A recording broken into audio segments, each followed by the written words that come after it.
wasn't a complete divorce. No. Because 2 years later, who is getting second billing in Psycho but a woman by the name of Vera Miles? Initially, and again, I'll go back to what I said earlier on tonight, I hope what some of the things I'm expressing here are actually the truth of the matter, because sometimes there were conflicting reports about just exactly what transpired. But I did read that initially Vera Miles was going to play Marion Crane, and Janet Leigh was going to play the sister who does spearhead the investigation into Marion Crane's disappearance because of her unfortunate run-in with Tony Perkins at the Bates Motel.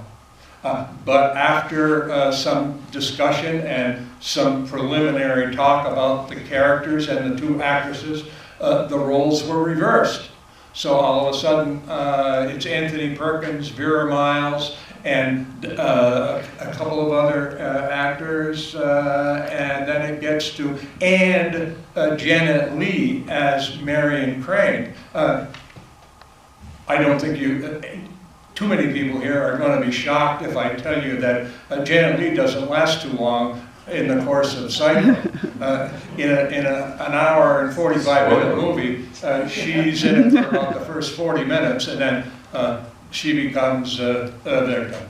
And then you're introduced to Vera Miles, who, with her boyfriend, they indeed figure out just exactly what transpired at the Bates Motel that unfortunate rainy night.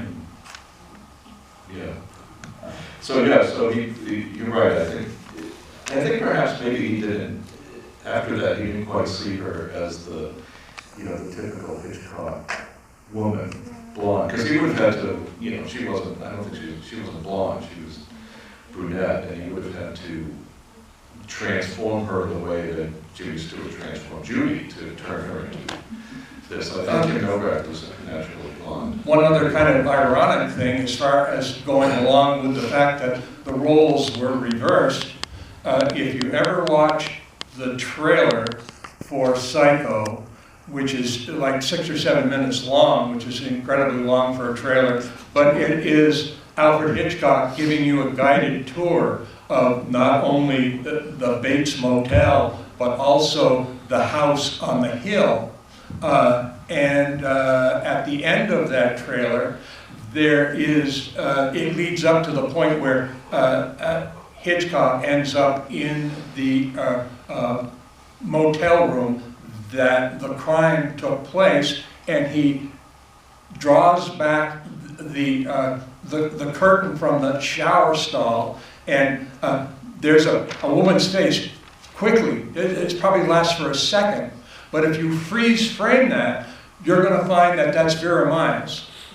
And when they created the trailer, Janet Leigh, who was only available for a short period of time, and that may have come into play too as far as who got what role, she was off, and they needed somebody to scream.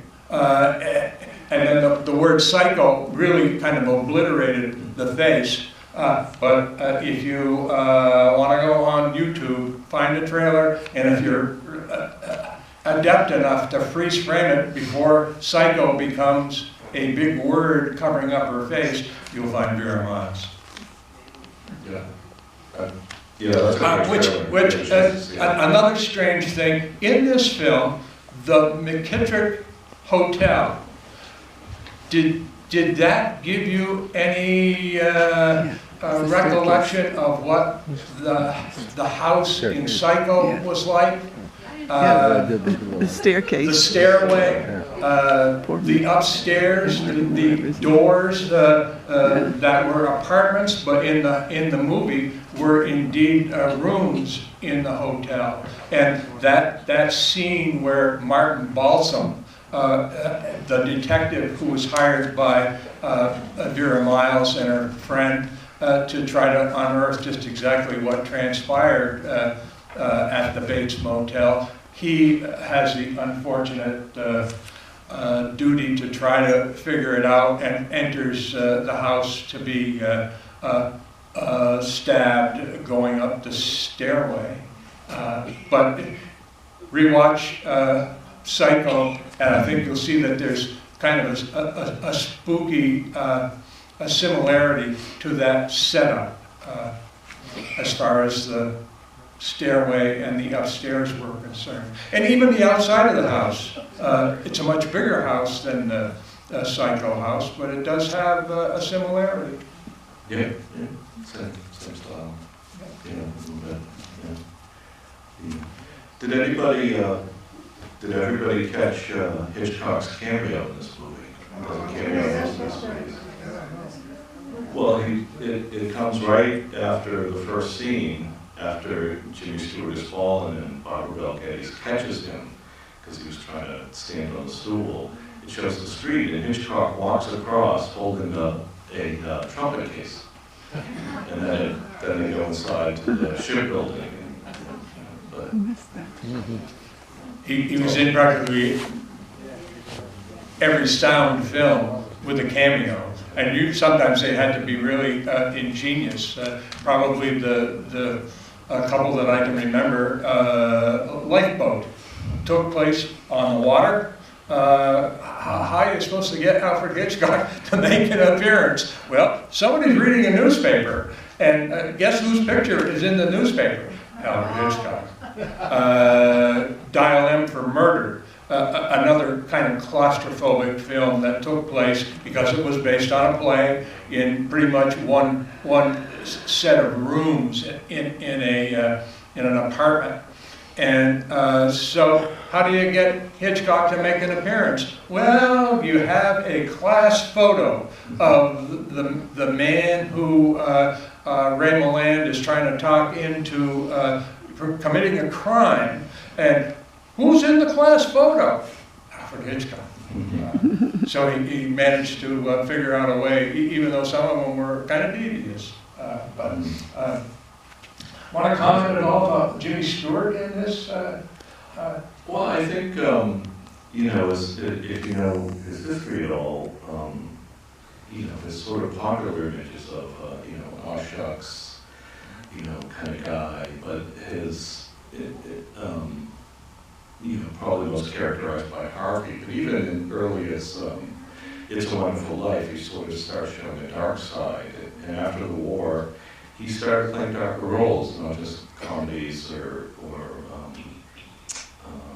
romantic type things. And he had a bunch of westerns with Anthony Mann where he was not a very nice guy. Yeah, no, and he's really, he's really a good actor. Yeah, and really capable. And of course, because he's playing against his image, I think it really helps. It makes it even more effective. There's a scene in the first Western that he did with Anthony Mann. It was Winchester 73.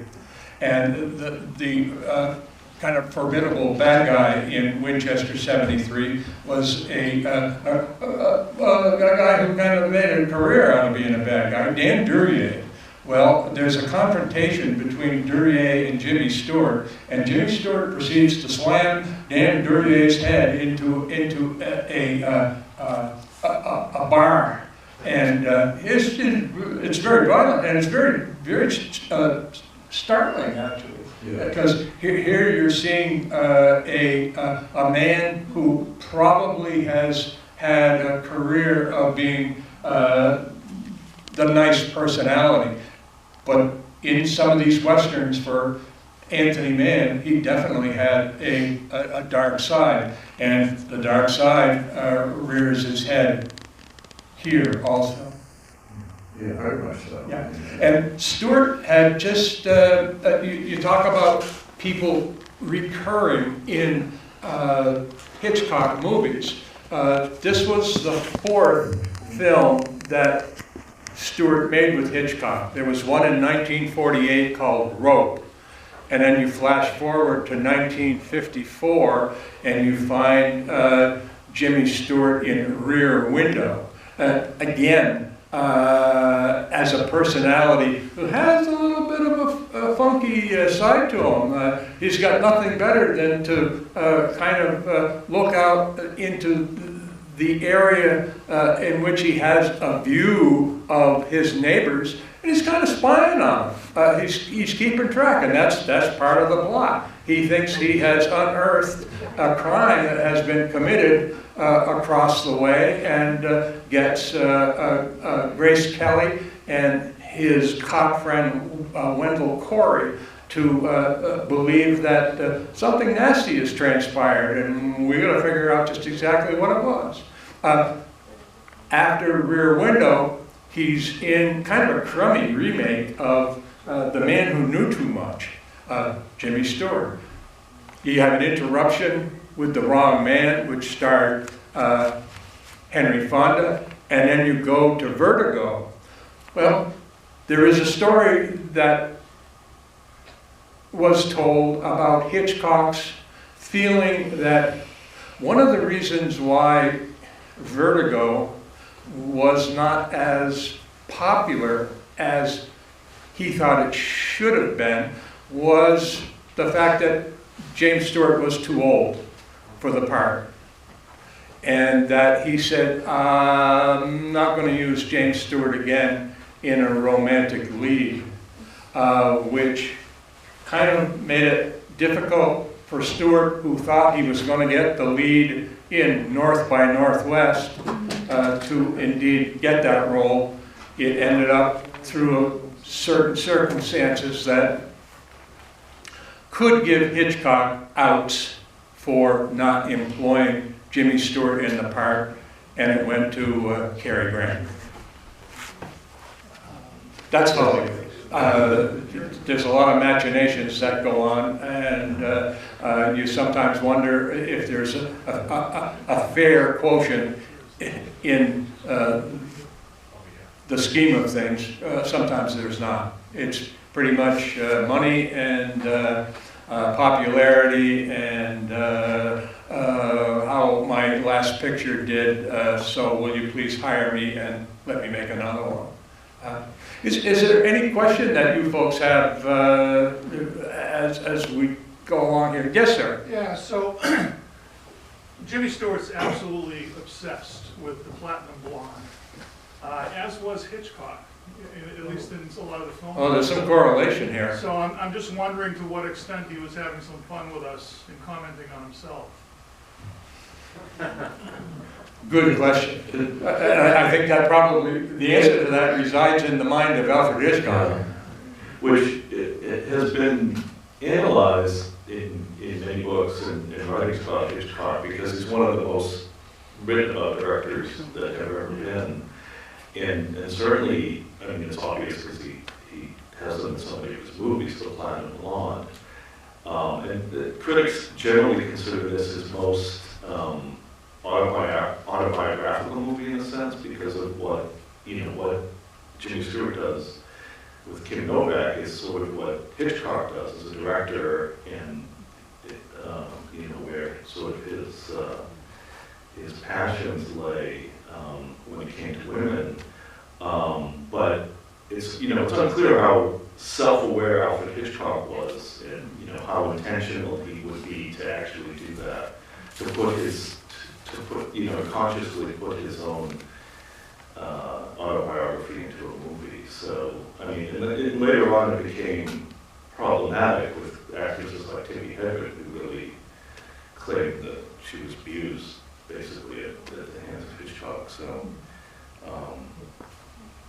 yeah, it's getting, so I think some of the later movies Whether he intended can be it, difficult.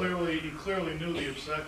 Oh, yeah. Well, he had it. I mean, he really, I think he knew that he was attracted to that type, to that physical type, and that's one reason why he kept, using Grace Kelly, Tippi Hedren, Kim Novak, even we sing North by Northwest. I don't know, Doris Day fits in, and The Man Who Knew Too Much, but that's a whole other thing. Does anybody notice that Madeline's eyes are brown, but Judy's eyes are blue? No, you didn't. Just a different That's a type. good point. Yeah, I don't. No. Can you rewind it?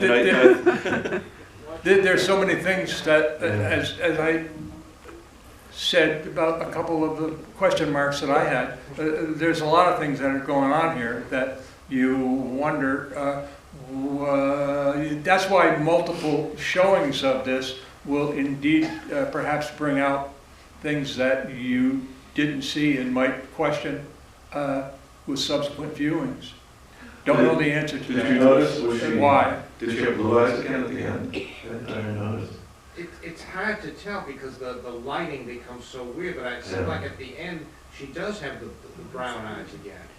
I mean, I don't know what Kim Novak's eyes were in real life, but she's wearing colored irises, but you can see how blue her eyes are as Judy, but in the earlier scenes as Madeline has brown eyes. Oh, no. Yes, sir. Now, I have some faint memories of the Alfred Hitchcock Hour or the Alfred Hitchcock Show on television, the small screen. Did he have much input into like the writing of those or production of that? Did you know of?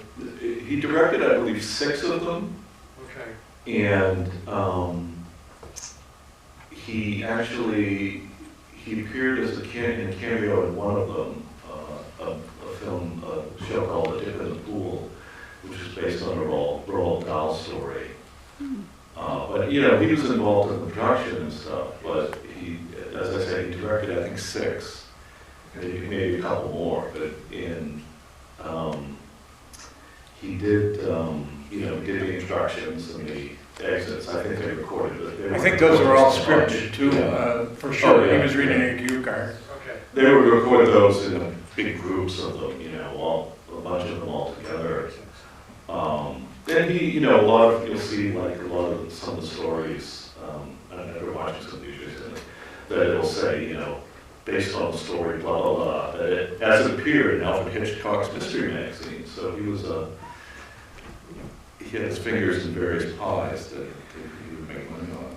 And as was a lot of television at that time period in the 50s, it was an opportunity for actors to be aligned with Alfred Hitchcock's name.